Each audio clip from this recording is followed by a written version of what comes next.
kenapa semua isi Al-Quran tidak dianggap saja bahan sejarah? Mereka sudah termakan dengan dogma dan doktrin buta. Nah, begitu bahayanya syariat Islam. Jadi syariat Islam itu bukan mengajak Anda agar Anda jadi orang-orang yang manusiawi dalam agama. Bukan demikian. Syariat Islam itu bukan mengajak Anda untuk bisa menjadi orang yang punya emotional intelligence yang tinggi. Bukan demikian. Syariat Islam bukan mengajak Anda untuk mengetahui nasib dan kondisi syurga yang Anda cari. Bukan demikian. Makanya para tokoh ulama itu enggak bisa menerangkan nasib satu rakaat sembahyang yang mereka lakukan apa diterima Tuhan apa tidak. Nanti pada ujung video ini akan saya berikan beberapa contoh. Ya kan, beberapa contoh efek daripada ajaran-ajaran tersebut. Dalam hal ini ajaran syariat Islam. Jangankan kaum ulama, jangankan Nabi, Tuhan pun perlu dikritik. Kenapa ada kejahatan dalam agama Islam dan sesatnya asbab al-nuzul yang terkait dengan ajaran Islam. Jadi kita akan pertanyakan, kenapa kaum ulama, tokoh-tokoh agama, ustaz, para pendidik yang sudah mendapat gelar tinggi, malah profesor, sudah doktor, jadi guru besar lagi, mereka sudah jadi para pemuka-pemuka masyarakat. Kok bisa cara mereka beragama sungguh zalim dan sungguh memprihatinkan? Ini tolong dicatat ini. Tokoh-tokoh agama, tokoh-tokoh masyarakat, para pendidik. Jangankan kaum ulama, jangankan Nabi, dalam hal ini Nabi Muhammad, Tuhan pun perlu dikritik, wajib dikritik kalau ajaran Tuhan ini mengajak kaum kepada kezaliman dalam beragama. Untuk Anda tahu, isi kitab ini bukan ditulis oleh sesosok Nabi Muhammad yang dimaksud, tetapi menurut sipulan-sipulan didengar oleh sipulan, yang akan disampaikan oleh sipulan, dikira dikatakan pulang-pulang. Ya demikian, ini adalah sekumpulan konspirasi teori. Atau dengan kata lain, cerita-cerita berdongeng. Nah, itu isi yang ada di dalam kitab hadis.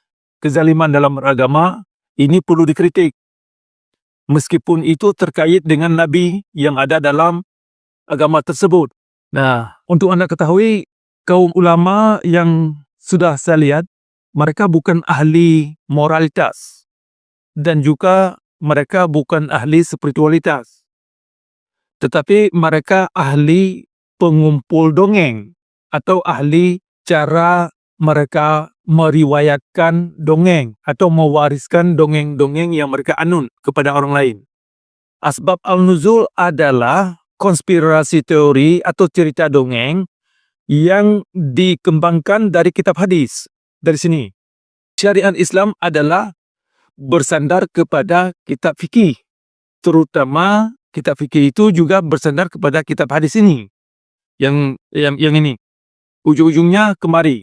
Baik kita bicarakan soal kitab fikih, baik kita bicarakan soal asbab al-nuzul, baik kita bicarakan sirah Muhammad, kaitannya ini ke sini. Oke. Jadi syariat Islam adalah untuk menjustifikasi ilmu dongeng kepada kezaliman dalam beragama dengan mereferensikan kepada asbab al-nuzul itu tadi.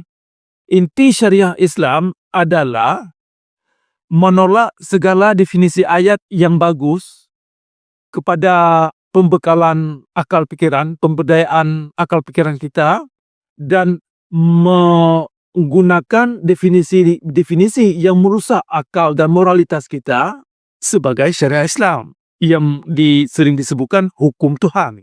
Itu inti daripada syariat Islam. Semuanya itu adalah mengacu masyarakat kepada kezaliman dalam beragama. Syariat Islam itu menggunakan ayat yang bagus itu yang dianggap sejarah, dan sejarah itu yang masa lalu itu tidak lagi dipakai. Sementara ayat-ayat yang zalim atau mana-mana yang zalim itu digunakan untuk masa sekarang. Nah, jadi terbalik. Alasan syariat Islam menolak ayat-ayat yang bagus yang bisa dipakai, yang berguna kepada diri kita sendiri dan masyarakat dan dunia dan masyarakat global, itu ditolak karena dianggap itu adalah bagian daripada sejarah saja. Dan kita akan tunjukkan nanti contoh-contoh ayat yang saya maksud. Sementara definisi-definisi yang merusak diri kita sendiri dianggap itulah yang perlu diamalkan. Nanti akan saya tunjukkan ayat-ayat yang saya maksud. Makna-makna ayat yang diterjemahkan yang mengacu masyarakat umat kepada kezaliman dalam beragama. Kenapa makna yang jelek diperuntukkan kepada kita sekarang? Sedangkan makna yang bagus itu dianggap sudah kadaluarsa, sudah tidak berlaku lagi. Nah, kenapa makna yang bagus dianggap sebatas sejarah? Sebenarnya kan makna ayat yang bagus itu universal, sepanjang masa. Bisa digunakan kapan saja, di mana saja, oleh siapa saja. Tetapi dalam syariat Islam bukan demikian. Makna-makna yang bagus yang ada dalam Al-Quran ini ditolak. Semua isi Al-Quran ini sebagai sejarah. Makanya korban daripada syariat Islam adalah masyarakat Islam itu sendiri yang pertama. Sehingga akhir hayat mereka pun masih perlu disembahyangkan. Karena mereka tidak suci. Kan begitu dianggap. Jadi syariat Islam itu bukan mengajak Anda kepada kehidupan yang terang benderang seperti yang dimaksud. Kepada kehidupan yang rahmatan lil alamin. Bukan demikian. Bukan kepada kehidupan yang membuka cakrawala kita yang luas. Sehingga kita ini lebih manusiawi dalam kehidupan. Lebih produktif, lebih kreatif. Sehingga kita bisa berguna bagi diri kita sendiri dan juga bagi orang lain. Bukan demikian. Syariat Islam bukan ke arah itu semua. Jadi, itu perlu dimengerti poros orientasi syariat Islam. Poin-poin yang membuat kaum ulama ini jahat. Yang membuat tokoh-tokoh agama Islam ini jahat dalam beragama. Yang pertama. Haleluya, Shalom, salam sejahtera dalam kasih Tuhan kita Yesus Kristus. Bagaimana kabar saudara? Tentu kabar saudara dalam keadaan sehat dan diberkati oleh Tuhan. Amin. Entah apa yang harus saya tanggapi dari video tadi. Saya tidak punya kata-kata yang cukup yang dapat saya narasikan. Saya kira video yang saudara telah tonton tadi telah menggambarkan isi hati saya tentang pertanyaan-pertanyaan saya yang mewakili begitu banyak orang. Saya juga heran mengapa orang ini begitu berani, padahal dari dialeknya dia seorang yang berasal dari Aceh. Bahkan secara eksplisit dia juga menyebut tentang Aceh. Nah, saudara-saudara, bagaimana dia mengkritik? Ini adalah sebuah kritikan yang pedas, tajam, dan sangat menusuk jauh ke dalam. Ya, kalau saudara mau perhatikan hal ini adalah fakta atau sebuah konspirasi atau apapun namanya, ya tentunya saudara yang akan menilainya sendiri. Jika memang ini sebuah kebohongan, maka ya harus diklarifikasi. Apakah pernyataan-pernyataan dari orang tadi itu, kalau dilihat dari tata bahasa, gaya bahasa, dia ini seorang ulama ya, kalau saya tidak salah ini, dia ini seorang yang sangat paham tentang pengajaran-pengajaran atau tentang kitab-kitab.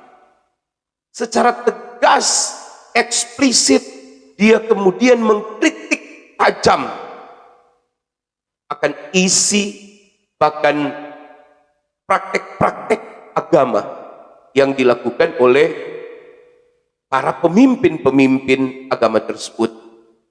Mengerikan teman-teman ya. Kalau saya terus sejujurnya, ini sejujurnya, saya bolak-balik. Saya mendengar lagi, dan terus saya mendengar. Ya, sehari ini bisa berapa kali sebelum saya tayangkan, benar enggak ini pernyataan-pernyataan dia? Benar enggak ini apa yang dia katakan? Saya penasaran teman-teman ya, saya penasaran. Namun tentu saudara saya tidak bisa menanggapi video tersebut. Saya hanya ingin membagikannya dan sekiranya mungkin ini dapat mencerdaskan kita, ya, agar supaya apa yang disampaikan oleh ulama tadi itu bukan serta-merta ingin merendahkan, ya. Kalau saya lihat tujuan utamanya, ya, endingnya itu bukan untuk merendahkan keyakinan sebuah agama, tetapi yang saya lihat atau yang saya perhatikan justru di situ dia mengajak, ya, mengajak untuk kita berpikir cerdas dan menanggapi sesuatu itu secara manusiawi, apa yang terjadi dalam kehidupan masyarakat, sosial di masyarakat. Nah, ya, di dalam fakta nyata, dalam implementasi nyata lah, kira-kira seperti itu. Bagaimana mengimplementasikan perintah-perintah ajaran-ajaran agama. Bahkan dia dengan berani mengatakan bahwa jangankan Nabi, Tuhan pun harus dikritik kalau sudah berbicara mengenai hal-hal yang berhubungan dengan kemasyarakatan, dengan umat, dengan orang. Ya, tidak mungkin ajaran Tuhan itu kemudian mencelakai masyarakat lain yang notabene adalah ciptaannya. Nah, saudara sudah menyaksikan video tadi. Saya beberapa jam lagi ke depan saya akan menayangkan video utuhnya, ya. Saya akan menayangkan video utuhnya. Silakan saudara sendiri yang akan menilai apa atau bagaimana isi daripada pernyataan-pernyataan tersebut. Tuhan kiranya memberkati kita, dan jangan lupa untuk saudara subscribe, ya, bagi yang belum subscribe, like dan komen, dan biar kita sama-sama mendukung channel ini berkembang untuk kemuliaan Tuhan. Tuhan Yesus memberkati. Shalom, haleluya, puji Tuhan. Saudaraku sekalian, Assalamualaikum. Topik kali ini kita akan menjawab pertanyaan kenapa ada kejahatan dalam agama Islam ketika semakin mendalam kaum umat Islam itu tenggelam dalam syariat Islam. Kita akan fokuskan tentang kejahatan kaum ulama di Aceh dan sesatnya asbab al-nuzul yang terkait dengan ajaran Islam. Jadi kita akan mencoba meneliti sebab akibat perilaku manusia dalam beragama yang membawa mereka kepada kezaliman seperti dalam kondisi syariat Islam. Kita akan pertanyakan kenapa kaum ulama, tokoh-tokoh agama, ustaz, para pendidik yang sudah mendapat gelar tinggi, malah profesor, sudah doktor, jadi guru besar lagi, mereka sudah jadi para pemuka-pemuka masyarakat. Kok bisa cara mereka beragama sungguh zalim dan sungguh memprihatinkan? Kita akan menjawab dari mana, apa yang membuat mereka tenggelam dalam kekerasan dalam beragama, kenapa sehingga mereka tenggelam dalam kenestapaan dan kezaliman cara mereka beragama. Ada 5 poin yang akan kita angkat menjawab persoalan itu. Dalam membahas topik kali ini, kita akan melihat persoalan asbab al-nuzul. Kemudian apa kaitannya dengan syariat Islam, dan kita akan menjawab bagaimana kaum ulama ini terperangkap dalam doktrin yang mereka anut. Dalam hal ini kitab Sahih Al-Bukhari dan Sahih Muslim, ini di antaranya. Bisa Anda lihat sendiri, ini 9 jilid. Jadi ini adalah ujung-ujungnya kemari. Sekalipun kita bicarakan persoalan asbab al-nuzul dan sirah Muhammad, ujungnya kemari. Puncaknya ini, kitab hadis. Nah, kita akan melihat efek kezaliman cara beragama yang diprakarsai oleh kaum ulama, Tunku Dayah, dan cara mereka menggunakan pemerintah yang berkuasa setempat untuk memenuhi keinginan syariat Islam yang mereka mengerti kepada masyarakat secara zalim. Nah, sebelum kita melangkah lebih detail, ada beberapa poin yang ingin saya tunjukkan lebih dahulu untuk dipikirkan. Jangankan kaum ulama, jangankan Nabi, Tuhan pun perlu dikritik.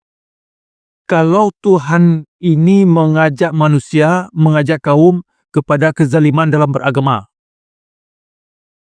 Ini tolong dicatat ini.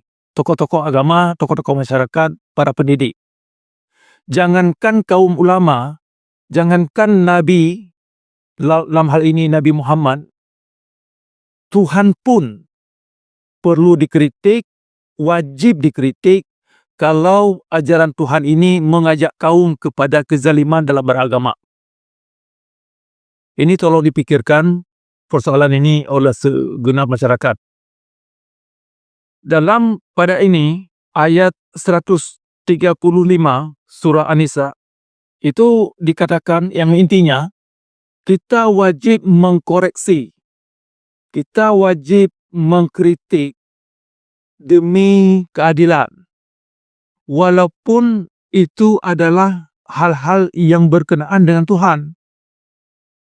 Walaupun itu berkenaan dengan ajaran-ajaran sunnah Nabi yang disinyalir datangnya dari Nabi Muhammad yang tertulis dalam kitab hadis seperti ini.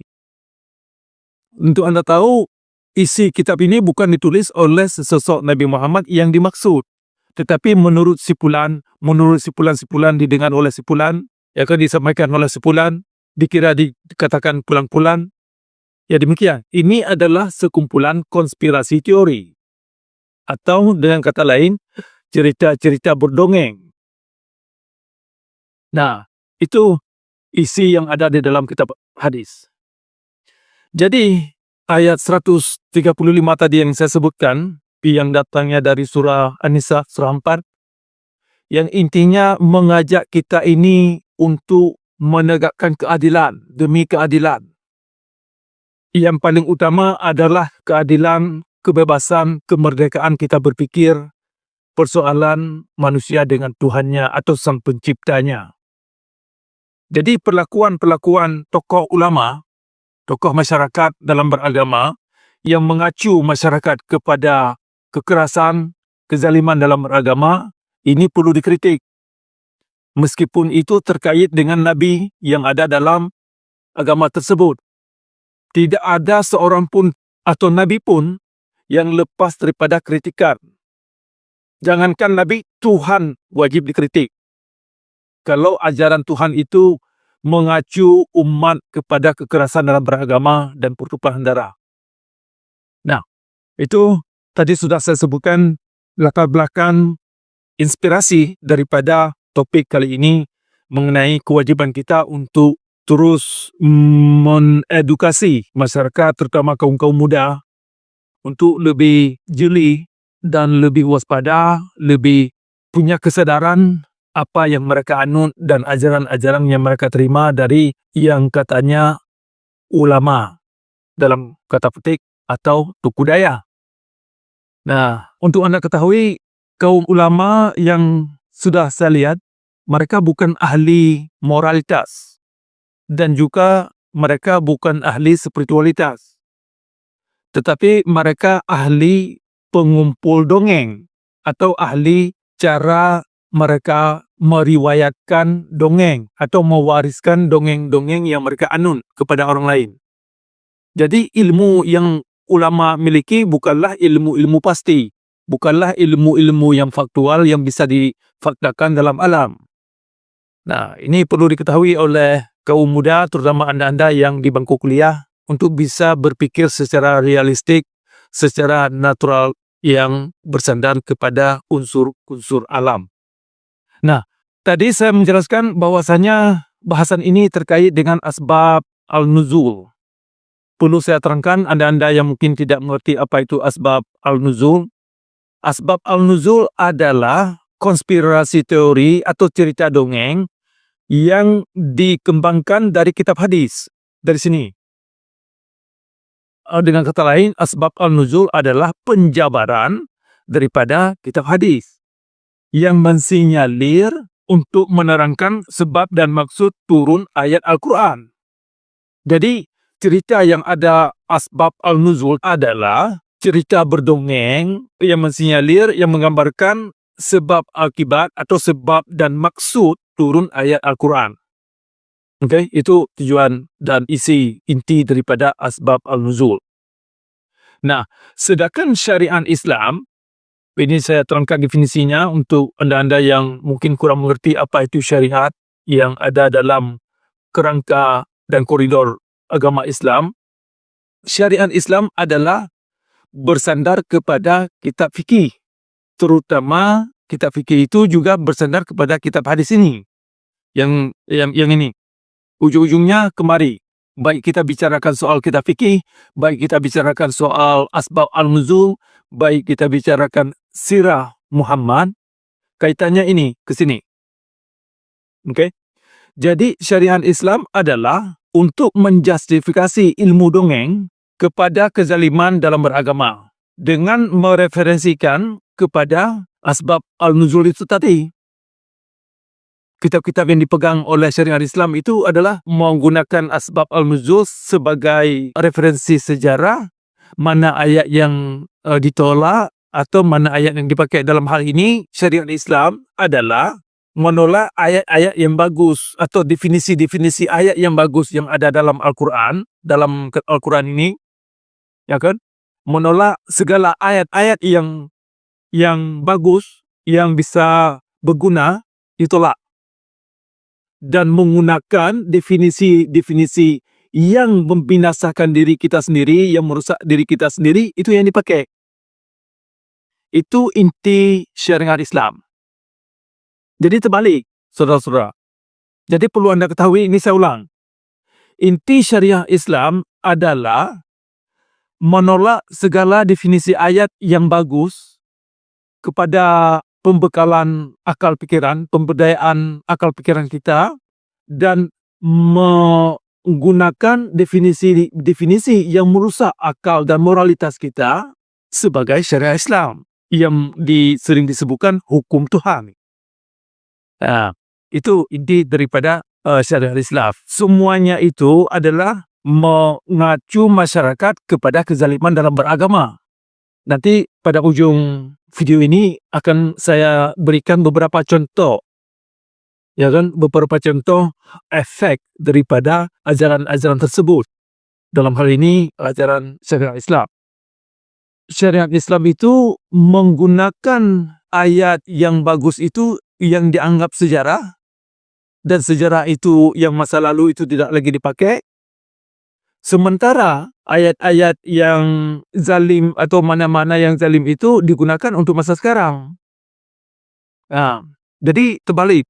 Alasan syariat Islam menolak ayat-ayat yang bagus, yang bisa dipakai, yang berguna kepada diri kita sendiri dan masyarakat dan dunia dan masyarakat global, itu ditolak karena dianggap itu adalah bagian daripada sejarah saja. Dan kita akan tunjukkan nanti contoh-contoh ayat yang saya maksud.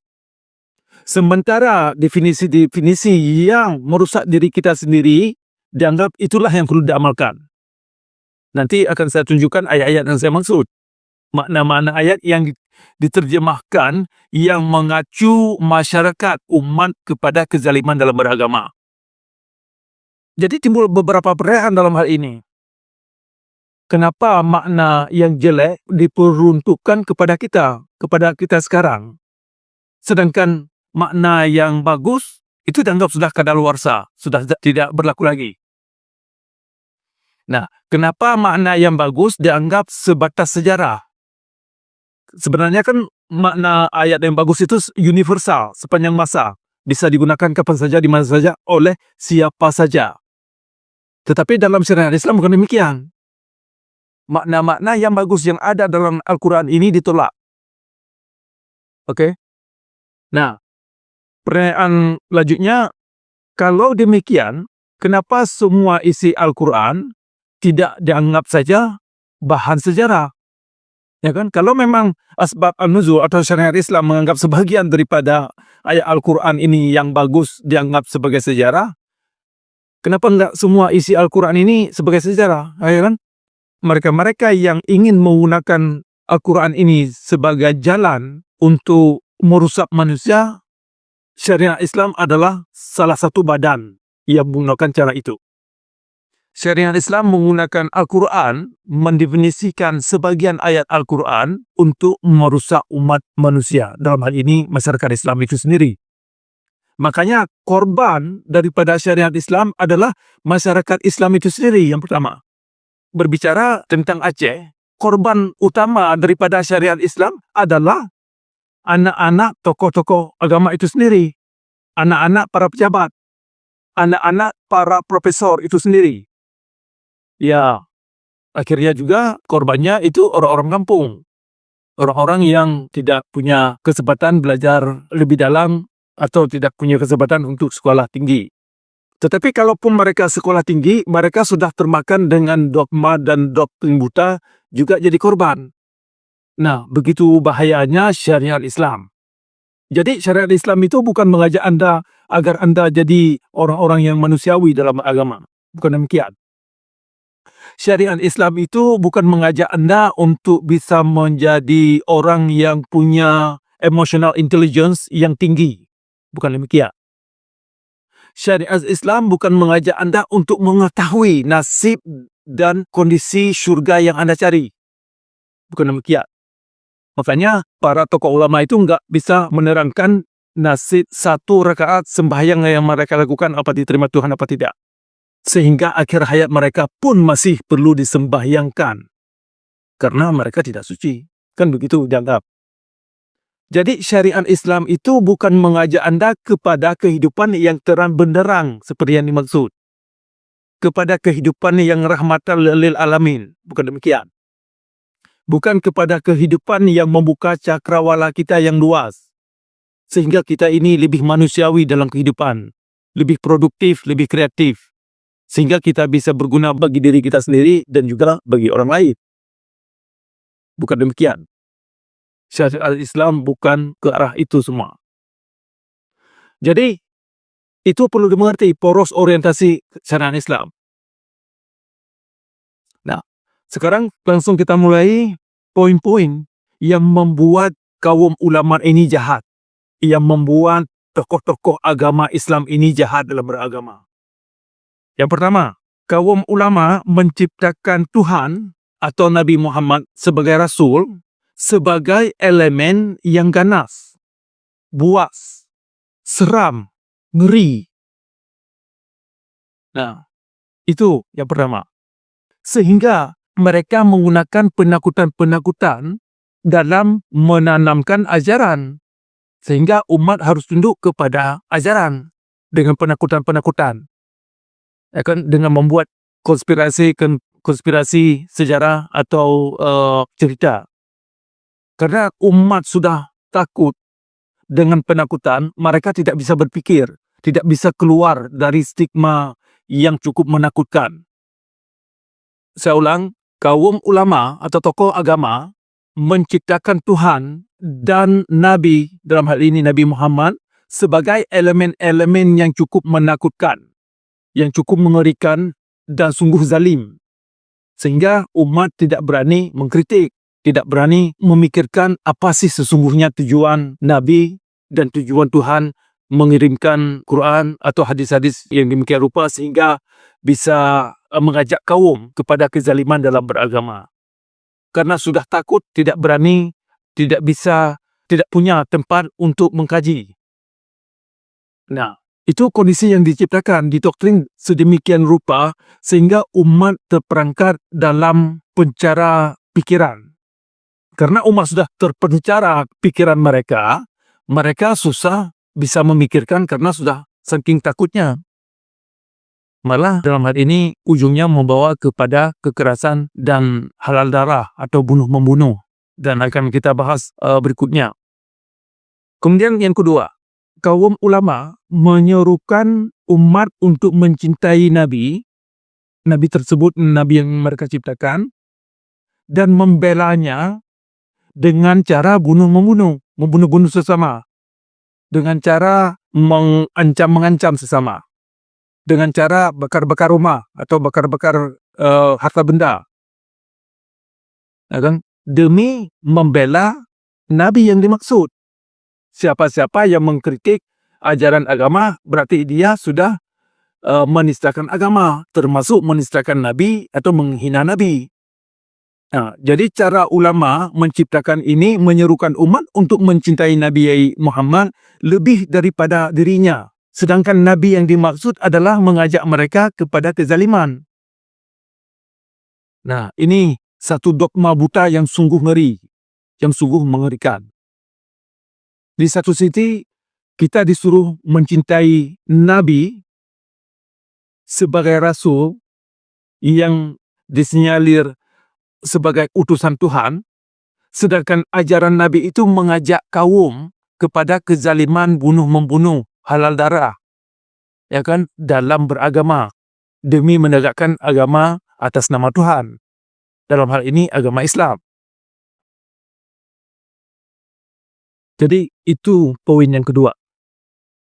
Poin yang ketiga, kaum atau tokoh agama menggunakan pemerintah yang berkuasa untuk menggunakan syariat Islam dengan melanggar dan mencabut hak manusia, hak fitrah manusia.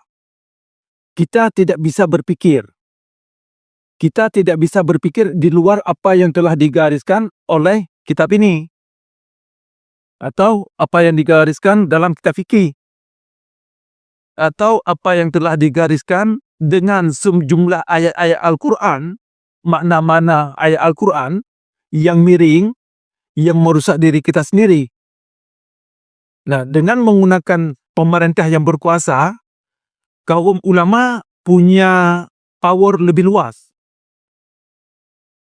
Sehingga ketika masyarakat mengkritik kandungan syariat Islam, itu yang memvonis masyarakat adalah pemerintah. Jadi ulama itu di belakang layar. Bisa mengerti ini. Jadi ulama sudah di belakang layar. Ulama yang mendalangi sebagai dalang pemerintah yang berkuasa. Dalam hal ini, kaum ulama membodohi tokoh-tokoh masyarakat untuk menjalankan syariat Islam.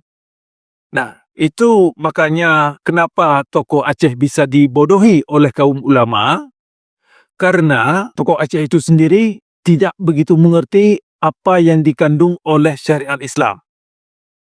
Dan biasanya penjelasannya itu tidak jelas apa yang diminta oleh misalkan pihak-pihak pemerintah. Karena pemerintah itu sendiri juga takut mempertanyakan atau mempermasalahkan hal-hal yang miring, apalagi menolak.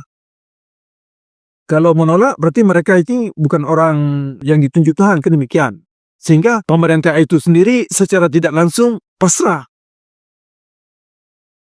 Secara kolektif masyarakat sudah pasrah, pemerintah pasrah. Dalam hal ini termasuk para intelektual. Poin yang keempat, dengan menggunakan asbab al-nuzul, mereka bisa mengambil makna yang buruk dan membuang pesan-pesan ayat yang baik. Seperti yang saya katakan tadi itu, sekarang saya akan menunjukkan beberapa contoh yang saya maksud. Ini saya ulang. Dengan menggunakan asbab al-nuzul atau latar belakang sebab dan tujuan turunnya ayat Al-Quran, mereka bisa mengambil makna ayat yang buruk sebagai syariat Islam dan membuang pesan-pesan ayat Al-Quran ini yang bagus, ya kan? Sebagai dalil bahwa ayat yang bagus itu sudah kadaluarsa. Bagian dari sejarah masa lalu tidak perlu lagi. Sekarang yang penting dipikirkan adalah ayat-ayat yang merusak diri. Ini contoh beberapa ayat yang ditolak oleh syariat Islam.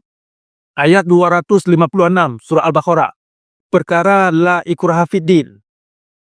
Tidak ada paksaan dalam beragama, termasuk orang Islam yang lahir dalam agama Islam itu sendiri.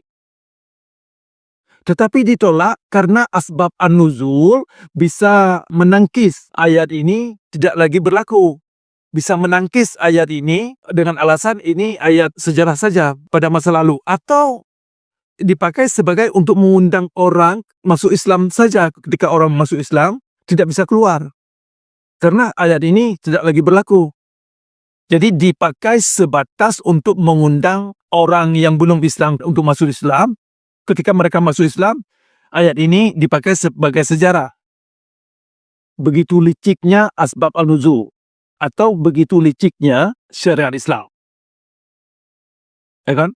Kemudian, contoh ayat lagi.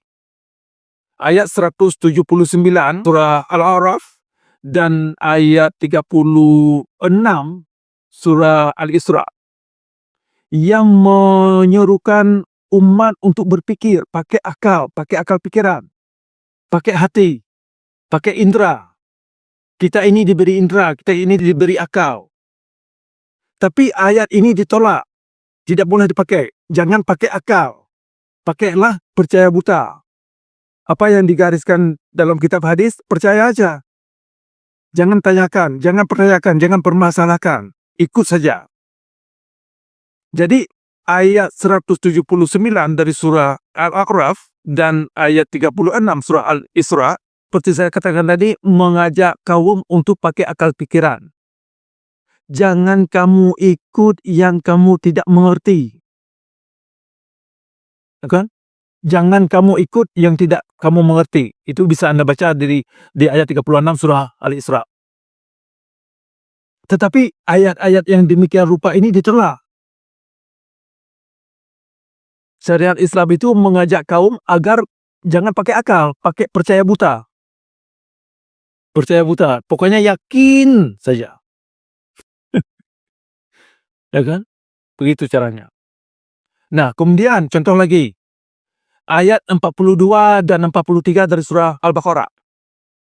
Yang mengatakan jangan kamu campur aduk yang fakta dan yang tidak fakta. Kalau yang fakta katakan fakta, yang tidak fakta katakan yang tidak fakta. Jangan campur aduk. Dan hal yang demikian agar menjadi bagian daripada solat. Aqimus shalah, tegakkan kebenaran, tegakkan pernyataan-pernyataan yang faktual dalam alam. Mana untuk kita bisa mengerti mana yang berdongeng, mana yang tidak, mana yang faktual, mana yang tidak. Tetapi ayat 42-43 surah Al-Baqarah itu ditolak syariat Islam. Dalam syariat Islam itu sangat tidak dianjurkan untuk berpikir secara rasional. Makanya sering kita dengar ceramah-ceramah orang-orang yang mempromosikan hadis atau kitab-kitab Ahlussunnah, itu kan cerita-cerita dongeng. Cerita-cerita yang tidak bisa difaktualkan dalam realitas alam. Yang hanya mengandung hipotesis dari hipotesis yang lain. Sedangkan hipotesis di antara hipotesis yang dimaksud tidak ada di antaranya yang bisa difaktualkan dalam realitas alam. Tetapi karena sudah menjadi bagian daripada akidah, modal akidah, percaya buta itu digunakan sebagai modal akidah, maka cerita-cerita berdongeng, konspirasi-konspirasi teori itu dijadikan bahan utama, ajaran, atau bahan dakwah untuk mendirikan syariat Islam. Sehingga masyarakat terdoktrin, terdogma, terbiasa dengan berbohong dalam mengungkapkan sebuah pernyataan dalam koridor agama atau dalam butir-butir doktrin agama. Mereka tidak segan-segan membuat pernyataan bikin-bikinan, cerita-cerita yang dibuat-buat, dan tidak punya tanggung jawab apa-apa untuk membuktikan pernyataan mereka. Karena itu sudah menjadi bagian daripada iman, asal bikin saja, itu habis perkara. Mereka tidak punya beban untuk membuktikan pernyataan mereka. Sehingga kebiasaan berbohong demi agama itu sudah menjadi standar. Tidak lagi hal yang merasa risih. Malah mereka bangga. Kalau Anda perhatikan. Ya kan?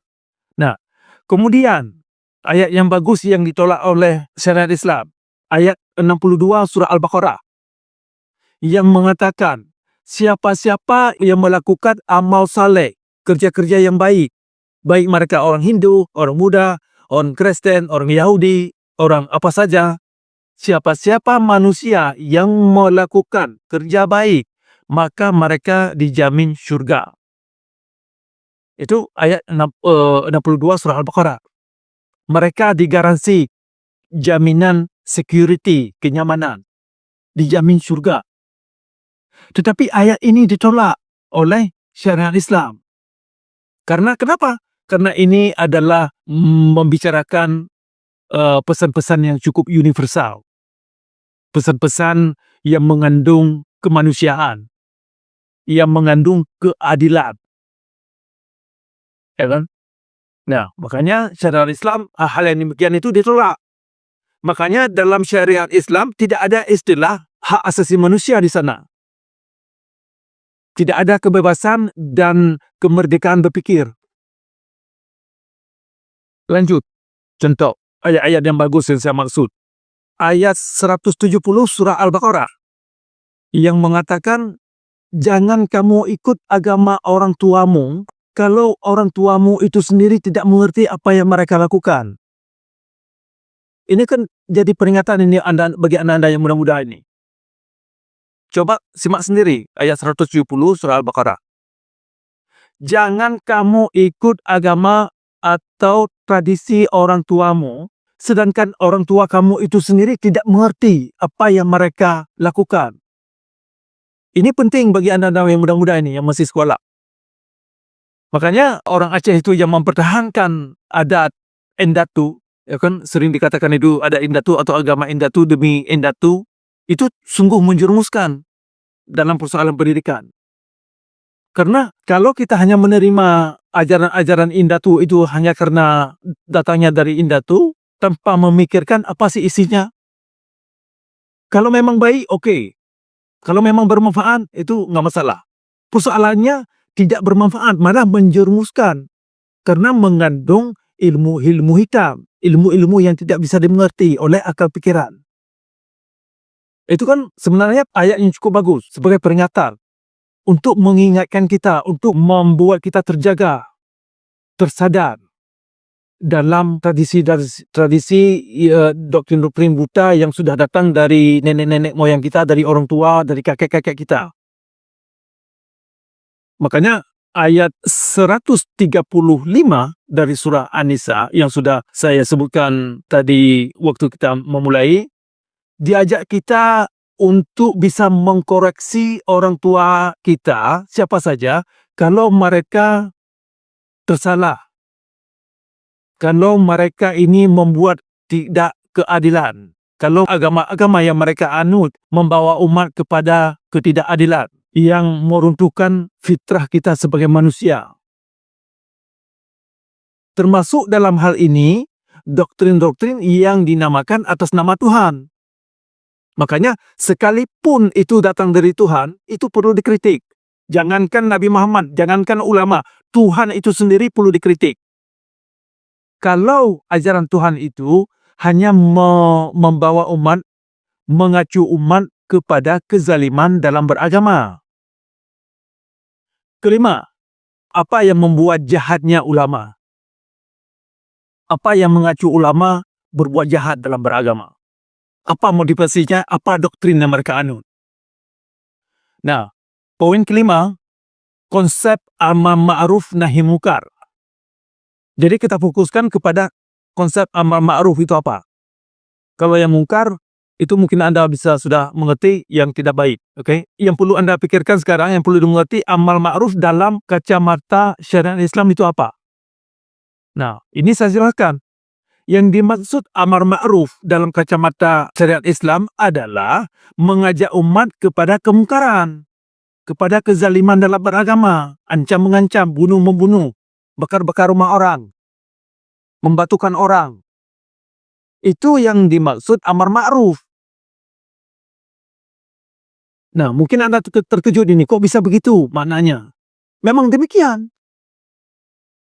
Jadi amar ma'ruf itu bukan kebaikan. Memang secara literal, biasanya diterjemahkan itu mengajak umat kepada kebaikan. Tetapi dalam aplikasi syariah Islam, amar ma'ruf adalah mengajak kaum kepada kezaliman dalam beragama atas nama Tuhan. Makanya Anda bisa lihat, kok kaum ulama rajin sembahyang, rajin puasa, pergi haji, umrah, dan mengerjakan ritualitas sembahyang yang luar biasa banyak. Kok perilaku mereka itu mengerikan? Berkawan saja kita ngeri. Nah, kenapa kok bisa demikian? Nah, jawabnya karena yang dimaksud hal-hal yang biasanya kita mengerti, misalkan suri teladan, ternyata yang dimengerti mereka suri teladan bukan perangai-perangai yang baik, bukan perangai-perangai kasih sayang antara sesama, bukan perangai-perangai saling menghormati dan saling bahu-membahu dalam mencari kebenaran, bukan demikian. Yang dimaksud suri teladan adalah perangai-perangai yang beringas, perangai-perangai yang ganas, yang buas, yang berani mengancam orang atas karena berbeda pendapat atas nama Tuhan. Itu yang dianggap aswatun hasanah atau suri teladan. Makanya definisi itu perlu dipikirkan, kok bisa terbalik? Memang terbalik. Nah, sekarang ini saya tunjukkan. Coba lihat, sahih akan di kitab ini. Sahih Al-Bukhari. Sahih artinya bukan otentik. Oke, coba diperhatikan. Memang diklaim sahih yang dimaksud sebagai otentik. Tetapi di dalamnya, kalau Anda baca, tidak otentik, tidak faktual. Di dalamnya isinya adalah konspirasi teori atau cerita-cerita berdongeng.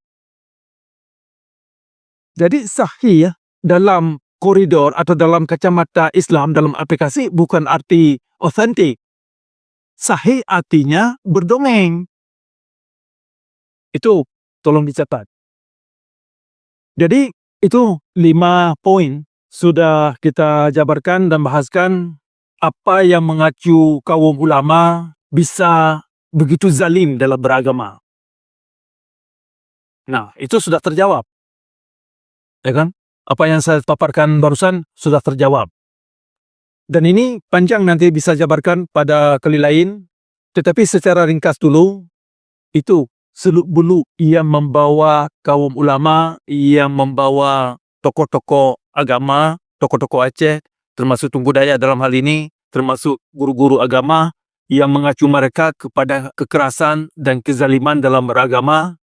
Ya, itu sebab-sebabnya karena cara mereka memahami, cara mereka menggunakan Al-Quran itu yang sudah terbukti nyata dalam alam, bukan kepada pencerahan, bukan kepada untuk membuka akal pikiran kita, bukan kepada untuk mengangkat maruah dan spiritualitas kita, dan bukan untuk mengangkat daya nalar kita untuk bisa luasnya cakrawala cara kita berpikir. Bukan demikian. Terbalik.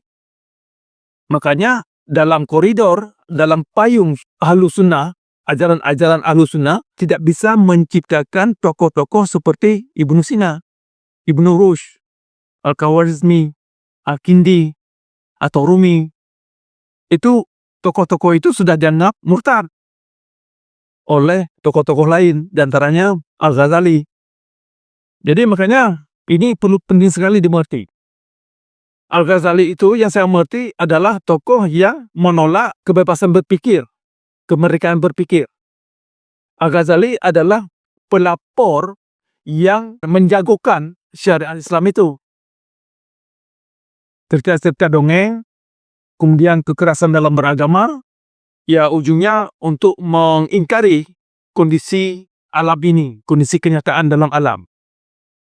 Jadi masyarakat Islam yang menganut Ahlus Sunnah atau pemikiran-pemikiran Al-Ghazali itu kan sering hidup berhalusinasi.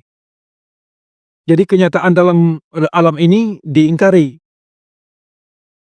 Nah, itu masalahnya sehingga masyarakat Islam itu terus terpuruk dalam kegelapan dan kenestapaan. Nah, sebelum saya tutup, saya akan menunjukkan beberapa contoh efek yang terjadi atas kaum yang mereka kerjakan atas nama syariat Islam. Persoalan terbakarnya gereja di Singkil.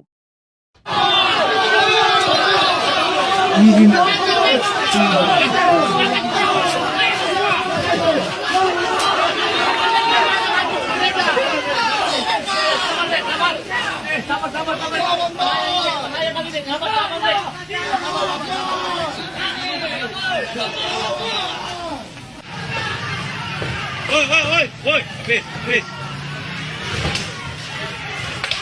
Hei, tangan mundur!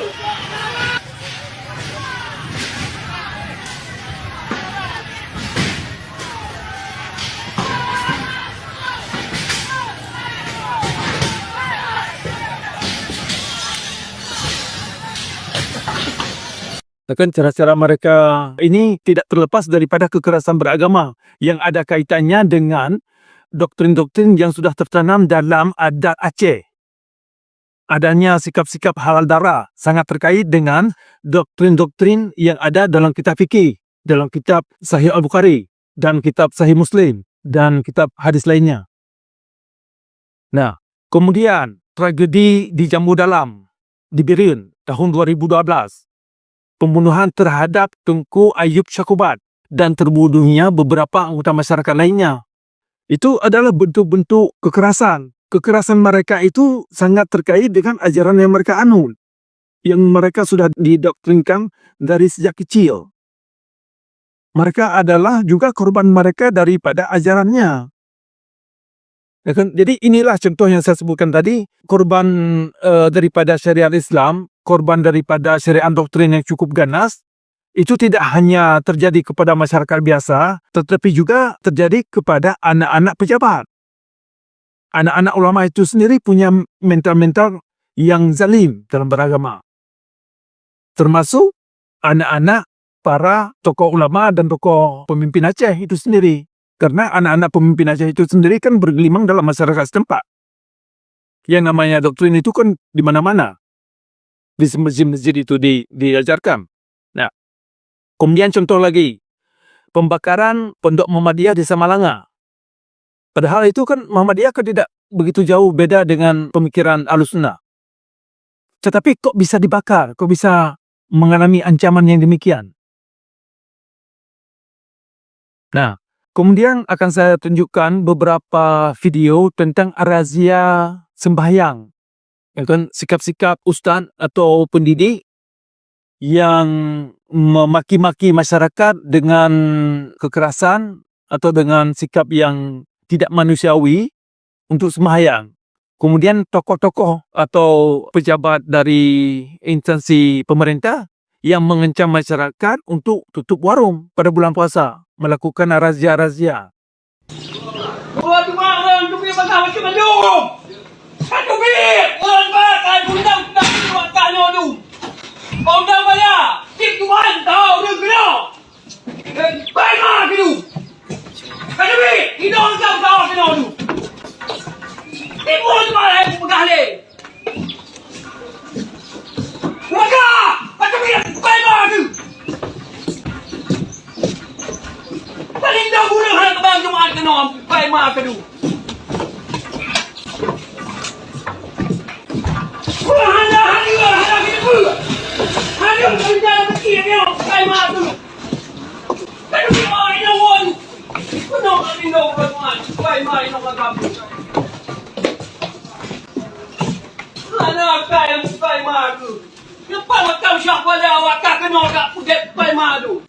Putih pakai orang mah kepada kau tu.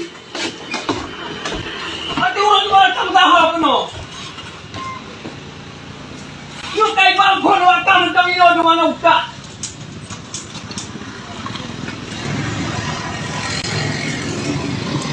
Kata penting awak inongan. Ora, media akan mantul. Yo lihat kopi kana siapa dah.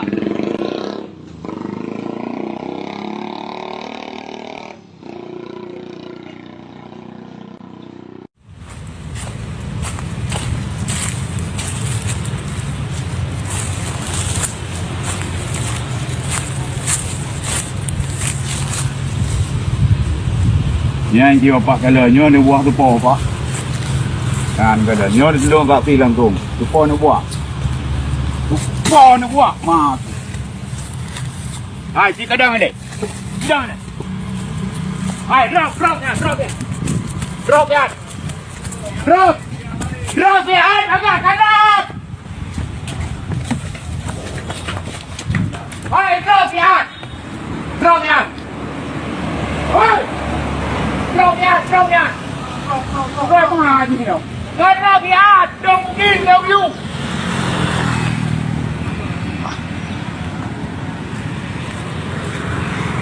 Ini akan aja keluar aja ni. Sudah saya turun ini. Sampai lebih kata itu. Ada begini pun tak boleh itu orang berpuasa. Ini saya buat macam ni. Dia pun tak boleh. Buka pintu, Rek. Buka pintu, Rek. Tadi. Ibu dah. Okey dah. Ini, Bang. Buka.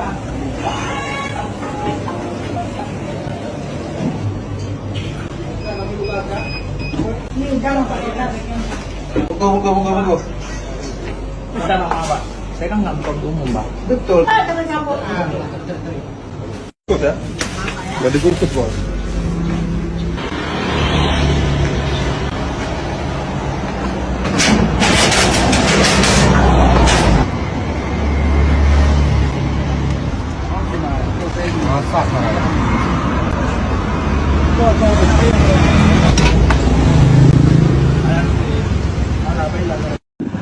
Yang pun cewek buka, punya cewek berangkat ju. Ambil yang hilit le WH, tapol PP WH, tiat.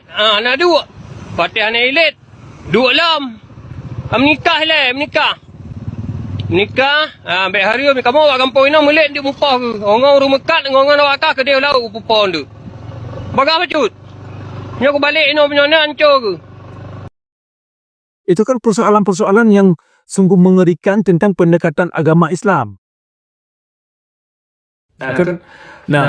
Itu adalah sebahagian daripada contoh-contoh yang perlu dipikirkan, dan ini contoh ini bisa anda pelajari sendiri, bisa anda buat survei sendiri, atau datang ke tempat-tempat yang sudah saya sebutkan kalau anda ragu tentang kejadian yang sudah terjadi. Ini adalah hal-hal yang tidak bisa anda pungkiri. Apa-apa yang sudah saya paparkan ini adalah faktual. Anda bisa kaji sendiri apa yang ada di dalam kitab ini.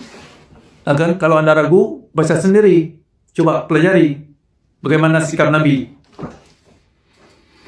Atau anda juga bisa baca sendiri Al-Quran, ayat-ayat yang saya sebutkan tadi, itu yang ditolak oleh syariat Islam. Atau terjemahan yang bagus, ditolak. Kenapa terjemahan yang bagus itu tidak dipakai? Kok terjemahan-terjemahan yang jelek, yang merusak diri kita sendiri dan orang lain, itu yang dipakai.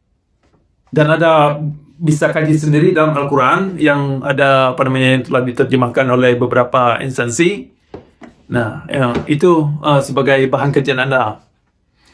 Jadi sebagai kesimpulan, sebab dan akibat daripada perlakuan syariat Islam yang zalim tidak terlepas daripada hal-hal yang dibentuk oleh kaum ulama. Karena yang membentuk syariat Islam adalah kaum ulama yang diklaim hukum-hukum Tuhan. Kalau mereka dalam beragama, tujuan mereka beragama adalah untuk melakukan kezaliman, maka bahan terjemahan dalam Al-Quran yang miring itulah yang mereka pakai. Terutama ayat-ayat atau narasi-narasi yang ada dalam kitab fikih dan kitab hadis, termasuk Sirah Al-Muhammad. Nah, makanya saya ajak kaum-kaum muda anda semua ini untuk bisa mencamkan bahwasanya sesuatu yang anda tanam di dada itu akan keluar. Tidak bisa anda sembunyikan. Karena dari buahnya anda akan tahu siapa mereka. Jangan terbuai, jangan tertipu dengan slogan. Nah, ini perlu dipikirkan oleh anda-anda yang masih dalam pendidikan. Ini adalah bagian daripada pendidikan anda. Nah, tolong berpikir kritis. Upayakan mencari hal yang fakta sebagai patokan substansi kebenaran. Jangan asal terima gosipan atau cerita gosipan yang katanya dari sepulan, datanya dari pulan-pulan, dari kitab pulan-pulan, dari syekh pulan-pulan, dari mazhab pulan-pulan, dan seterusnya. Coba pikirkan substansi yang dikatakan itu apa. Jangan hanya percaya buta, jangan hanya ikut demi iman, demi akidah. Dan percaya buta itu sebagai modal akidah. Sekali lagi, Kalau percaya buta kepada yang tidak Anda mengerti sebagai modal akidah, maka inilah doktrin-doktrin yang menjerumuskan.